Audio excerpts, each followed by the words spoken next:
Hello dear students of class 9th. I am today going to lesson number 4. The title of the lesson is computer software, and to be short and precise, I have decided to explain you some of the points, and after that I hope that all the content of the lesson number 4 will be clear to you, so that in the meantime we will go to the next chapter. The first point is I have taken it from the study material, or we can say that it is from the solved exercise of lesson number 4. The first point is hardware and software. Dear students, this is not a new term for you, as you already know that computer hardware are those parts of machine which can be held in hand, and as we have already gone through this definition in your previous classes, so here I understand and I hope that I don't need to explain this concept much. But keep one thing in mind, that the devices, the physical devices, they can be inside the computer also. Like we have a RAM chip inside the computer, or we have some hard disk inside the computer. So they can be regarded as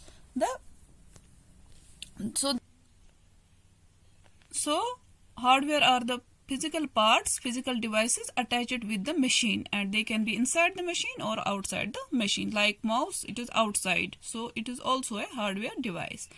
Now going to software. Software, you know, is all the code, all the programming code which is installed on our computer hard drive.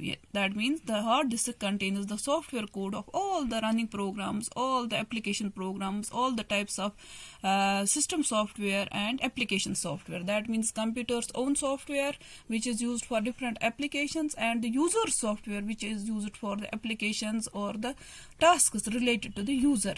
All the software code is classified as main software. So all the programming code is the software.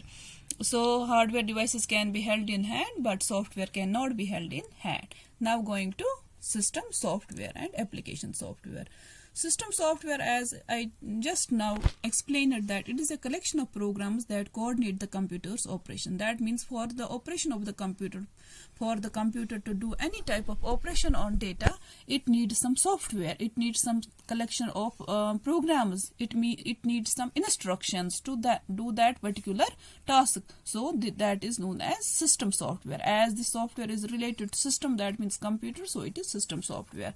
So it plays a central role in interaction with the computer application software and other types of softwares. That means when we have system software installed, application software can work. If we do not have system software, application software cannot work. This is common sense, because application software is used by user. First, there is the preference for the computer. When the computer knows how to start, and the starting process which is known as booting, which is done by basic input output system, BIOS, BIOS. It is done by BIOS. So for that particular process, the system software is needed. That means that software is needed which helps the computer in starting process. And then there is the user. The user software can be, if it is a office type of application, it can be Excel. If user has to write the text, it can be word processor, and it can be a language. If a user wants to write some programs, so it can be a language also.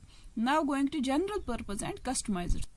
Now there is general purpose and customized software. General purpose software is a type of application that can be used for a variety of tasks. That means it can be generalized. General means it can be public. That means it can be used for many kinds of tasks, many kinds of functions. It is not limited to one particular function.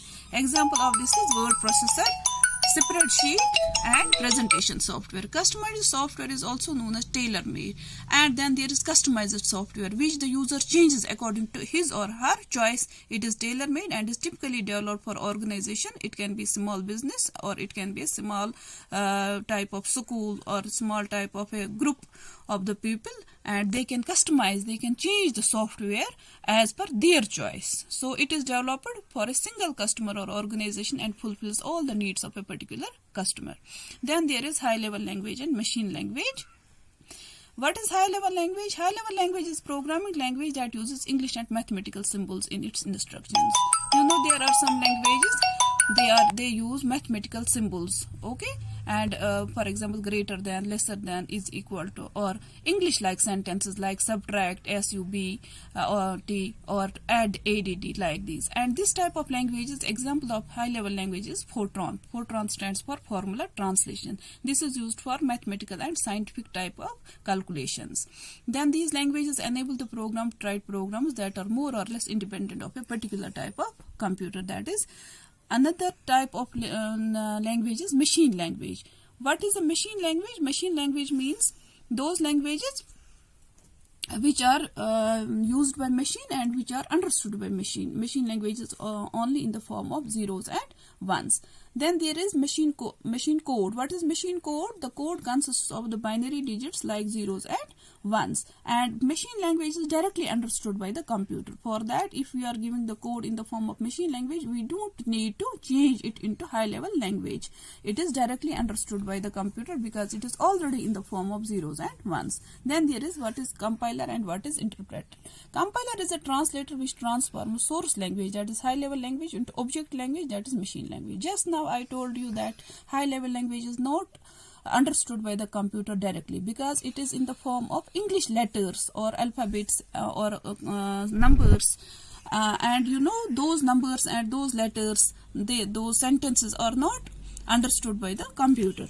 In contrast, what is understood directly by the computer is machine language. So machine language is also called as object language, and high level language is compiler, is a translator which transforms the source language into high level language. Now coming to machine language, why some these computers are told to be they are machine dependent. Machine language is called machine dependent because they are closely related to the structure of the machine. For example, if a language is machine dependent, it means that it depends on the type of the computer, the machinery of the computer, physical parts of the computer, the hardware of the computer, or the software of the computer.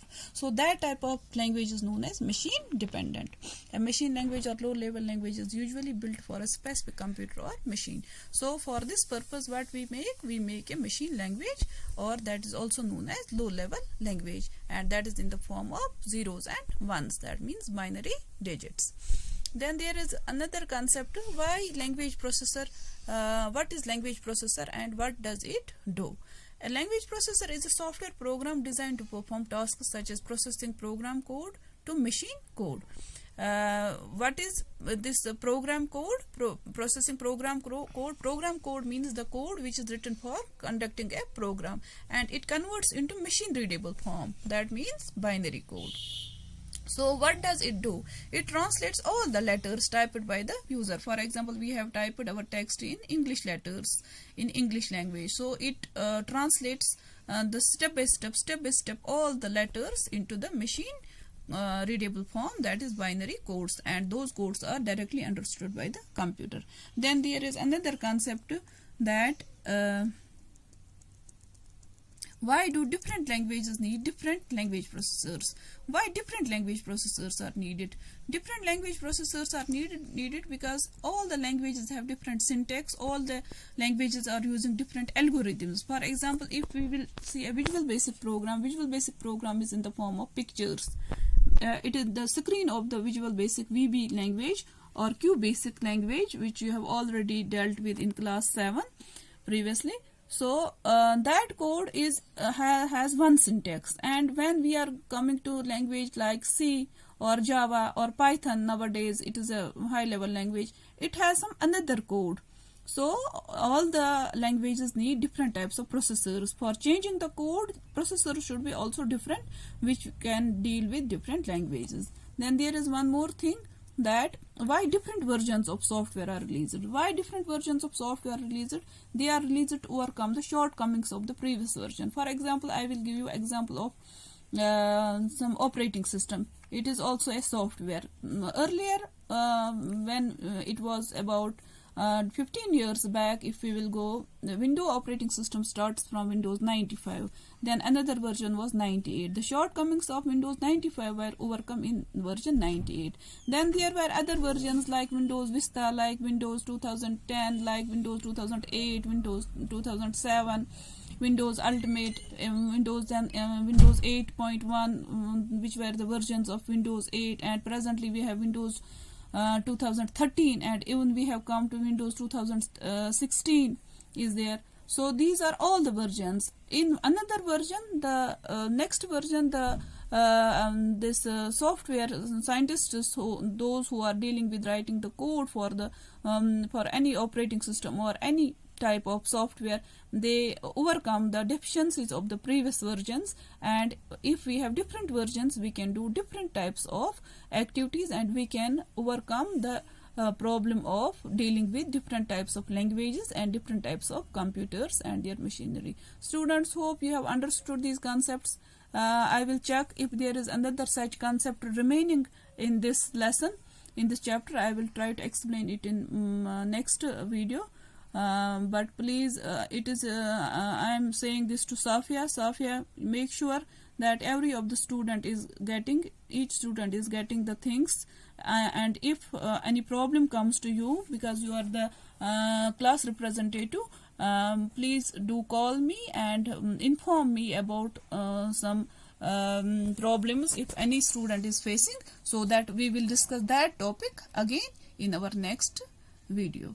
Thank you very much.